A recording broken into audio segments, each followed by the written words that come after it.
যে বন্ধু উলঙ্গ ছবি দেখায়, যে বন্ধু 7 ঘন্টা একসাথে আড্ডা দিল 3টা থেকে রাত 10টা,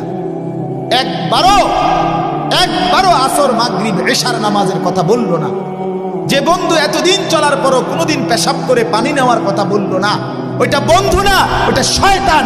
শয়তান, এটা শয়তান, আরে এটা শয়তান, এটা ইবলিস। এটা যে তোরে উলঙ্গ ছবি দেখায়, যে তোরে মদের আড্ডা চিনাইলো, যে তোরে নারীর আড্ডা চিনাইলো, যে তোরে জিনা ব্যভিচারের আড্ডা চিনাইলো, যে তোরে জুয়ার আড্ডা চিনাইলো, যে তোরে পেশাব করা খারাইয়া মুতা শিখাইলো, ওই জানোয়ার, ওই বন্ধু না, শয়তান। শয়তান, শয়তান, শয়তান,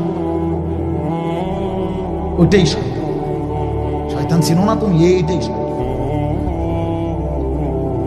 তোরে তার মোবাইল দিয়ে যেতে তোরে উলঙ্গ ছবি দেখা, ওইটাই শয়তান, এটাই ইবলিস। এজন্য দোস্ত বদলাইতে হবে, চেঞ্জ হয়ে। একা শোনো, তুমি শুধু তোমাকে নিয়ে আলাইকুম আনফুসাকুম। তুমি বদলাইলে ইনশাআল্লাহ হাজারো যুবক বদলে যাবে।